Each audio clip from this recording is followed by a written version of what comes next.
और चलिए मौसम के बाद अब आपको अपडेट देते हैं वॉर से जुड़ी। अमेरिकी राष्ट्रपति डोनाल्ड ट्रंप ने ईरान को नई बातचीत के जरिए समझौता करने का प्रस्ताव दिया है। ये आखिरी मौका कह रहे डोनाल्ड ट्रंप की है ईरान के लिए। उन्होंने कहा है कि स्ट्रेट ऑफ हॉर्मुज को खोलने और ईरान के परमाणु कार्यक्रम पर चर्चा करने के लिए बातचीत जल्द शुरू हो सकती है। रिपोर्ट देखिए।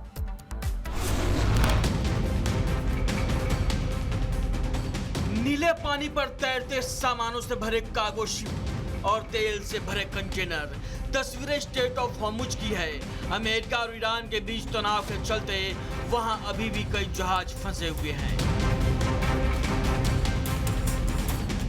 ये तब है जब अमेरिकी राष्ट्रपति डोनाल्ड ट्रंप ने ईरान पर बड़े हमले करने की अपनी धमकी को फिलहाल टाल दिया है और ईरान से बातचीत होने की बात है।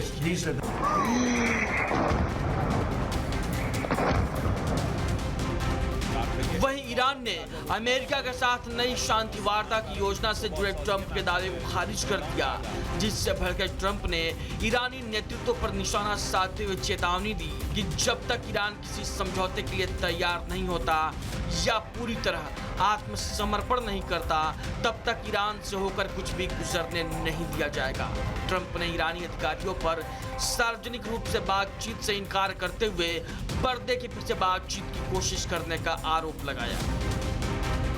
ट्रंप ने ट्रूथ सोशल पर ईरानी नेतृत्व को अविश्वसनीय रूप से दोहरा रवैया अपनाने वाला बताया। उन्होंने कहा कि ईरान ने बैठक की मांग की और बातचीत शुरू हुई, जबकि सार्वजनिक रूप से वो कह रहा है कि अमेरिका के साथ कोई चर्चा नहीं हो रही और उसकी बातचीत केवल ओमान से चल रही है।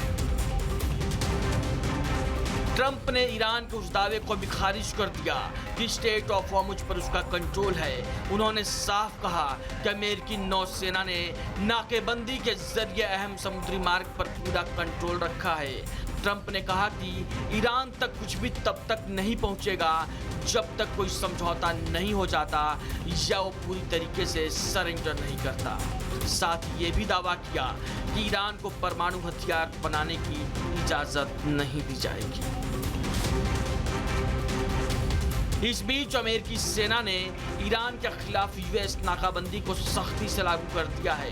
3 अगस्त तक सेटकॉम ने 44 कमर्शियल जहाजों को दूसरी ओर मोड़ दिया, 2 को डीएक्टिवेट कर दिया और 2 पर कब्जा कर लिया।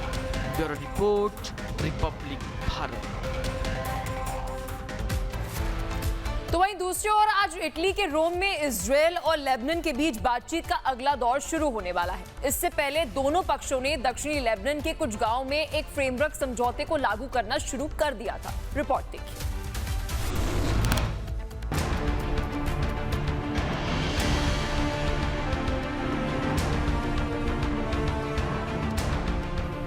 रिहायशी इलाकों में धूल उड़ाते दौड़ते टैंक और सेना के जवानों का गश्त। तस्वीरें दक्षिणी लेबनान की है, जहां इजरायली सैनिक अपने कब्जे वाले इलाकों में लगातार गश्त कर रहे हैं, जबकि लेबनानी सैनिक जौतार अल गर्बी में तैनात हैं। 26 जुलाई को इजरायल और लेबनान अमेरिका की मध्यस्थता में एक फ्रेमवर्क समझौते पर सहमत हुए थे, जिसके तहत हिजबुल्लाह के हथियार जब्त करने के बदले में इजरायली सेना दक्षिणी लेबनान के उन इलाकों से हटेगी जिन पर उनका कब्जा है। वहीं आज इटली के रोम में इजरायल और लेबनान के बीच बातचीत का अगला दौर शुरू होने वाला है। इससे पहले दोनों पक्षों ने दक्षिणी लेबनान के कुछ गांवों में फ्रेमवर्क समझौते को लागू करना शुरू कर दिया है। लेबनान के अधिकारियों को उम्मीद है कि इजरायल अपने सैनिकों को हटाना जारी रखेगा और लेबनानी सेना पूरे दक्षिणी लेबनान में तैनात होती रहेगी। लेकिन इजरायल चाहता है कि इससे पहले हिजबुल्लाह के हथियार पूरी तरीके से जब्त कर लिए जाए। इजरायल और हिजबुल्लाह के बीच लड़ाई को काफी हद तक रोकने वाले एक युद्ध विराम के बावजूद लेबनान की स्थिति अभी भी नाजुक बनी हुई है। 2 मार्च को शुरू हुए जंग में लेबनान में 4000 से ज्यादा लोग मारे गए हैं, जिसमें सैकड़ों आम नागरिक शामिल हैं और लाखों लोग विस्थापित हुए हैं।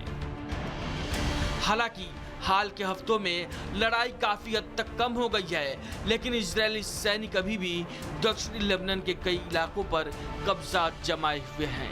Bureau report, Republic Bharat. तो देखा आपने किस तरह से एक तरफ अमेरिका और ईरान के बीच एक बार फिर से बातचीत होने जा रही है, तो वहीं दूसरी तरफ इटली के रोम में अभी इजरायल और साउथ लेबनान के बीच में कोई समझौता हो जाए, इसको लेकर बातचीत हो रही है।